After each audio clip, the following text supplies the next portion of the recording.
Chers frères et sœurs, aujourd'hui, je souhaite vous parler d'un homme extraordinaire qui a changé l'histoire du XXe siècle et rapproché des millions de personnes de Christ dans le monde entier. Je parle de Jean-Paul II, le Grand. Un homme capable de toucher les cœurs d'hommes et de femmes du monde entier et d'être proclamé saint très peu de temps après sa mort. Une proclamation presque unique. Mais pourquoi a-t-il été déclaré saint si rapidement ? Revenons à cette matinée d'avril, lorsque le soleil se levait sur Rome, la ville éternelle, et qu'une voix retentissait sur la place Saint-Pierre.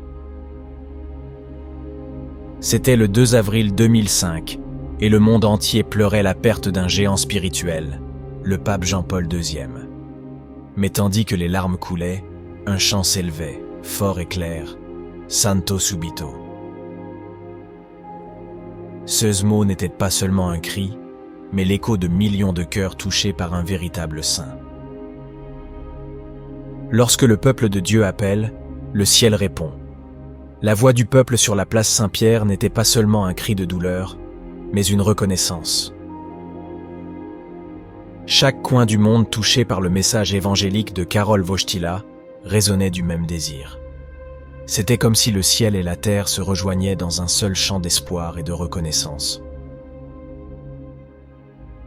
Ce n'était pas un simple pape, c'était un messager de Dieu, un phare dans un monde obscur. Le chemin vers la sainteté n'est jamais facile. Il exige le sacrifice, la dévotion et une profonde connexion avec Dieu. Mais Jean-Paul II n'était pas n'importe qui. C'était un homme qui avait marché avec Dieu, qui avait entendu sa voix et qui avait répondu par un « oui » inconditionnel. Et bien que la tradition aurait voulu que l'Église attende 5 ans avant de commencer le processus de canonisation, le ciel avait d'autres plans. Le pape Benoît XVI, écoutant le cri du peuple et ressentant la guidance du Saint-Esprit, a accéléré le processus. Il était clair que Jean-Paul II n'était pas seulement un saint pour le peuple, mais aussi pour le ciel. Chaque saint a ses miracles, mais ceux de Jean-Paul II étaient extraordinaires. Non pas un, ni deux, mais d'innombrables miracles lui ont été attribués. Le cardinal Camillo Ruini, un homme qui avait bien connu le pape, a témoigné de la grandeur de ces miracles. Mais ce n'étaient pas seulement les miracles qui rendaient Jean-Paul II spécial. C'était la manière dont il touchait les gens, la façon dont il parlait au cœur de chacun d'entre nous. Le cardinal Ruini a raconté comment, de son vivant, Jean-Paul II recevait un nombre impressionnant de lettres attestant des grâces obtenues par son intercession. Il ne s'agissait pas de dizaines ou de centaines, mais de milliers. Et chaque lettre témoignait de la touche divine de Jean-Paul II, de ses prières et de son intercession. L'un des miracles les plus connus fut la guérison d'une femme au Costa Rica. Le lendemain de la proclamation de Jean-Paul II comme bienheureux, cette femme, atteinte d'un anévrisme cérébral, fut miraculeusement guérie. Ce n'était pas seulement un miracle, mais un témoignage de la puissance de Dieu agissant à travers Jean-Paul II. Jean-Paul II n'était pas seulement un leader spirituel. C'était un homme qui avait le courage de se lever contre l'injustice, de parler quand d'autres se taisaient. Qu'il s'agisse d'abus, de souffrance ou d'injustice politique, Jean-Paul II était là, en première ligne, luttant pour la justice et la vérité. Rappelons-nous son discours devant les Nations Unies en 1995, lorsqu'il a déclaré « La paix est un ordre animé et vivifié par l'amour, un ordre qui prend racine dans la liberté. » Ce mot résonne encore aujourd'hui, un appel à la paix, à l'amour et à la liberté. Mais au cœur de tout, il y avait la prière. Jean-Paul II était un homme de prière profonde. Sa prière géographique montrait sa profonde connexion avec le peuple de Dieu.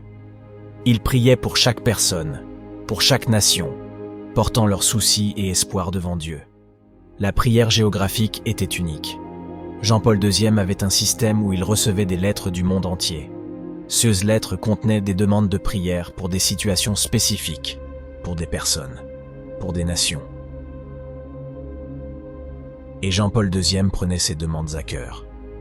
Sur son prie-Dieu, il mettait des notes tirées de ces lettres, priant spécifiquement pour chaque demande. C'était comme s'il avait une carte géographique devant lui, et il priait pour chaque point sur cette carte.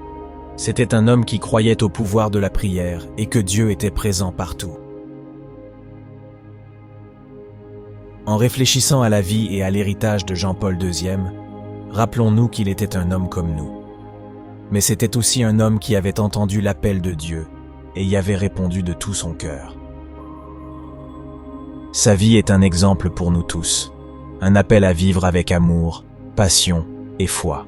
Et en regardant vers l'avenir, souvenons-nous des mots de Jean-Paul II. L'avenir est entre les mains de ceux qui peuvent donner aux générations futures des raisons de vivre et d'espérer. Puisse-t-on tous trouver de l'inspiration dans ces paroles et vivre avec la même passion et dévotion. Chers frères et sœurs, gardons tous en mémoire Jean-Paul II, un homme capable de révolutionner le monde. Prions pour notre Saint-Père, demandons son intercession. Faites-nous savoir dans les commentaires ce que vous en pensez et n'oubliez pas de vous abonner à la chaîne pour rejoindre cette communauté de foi et de prière et pour ne pas manquer les nouvelles vidéos. Que Dieu nous bénisse tous.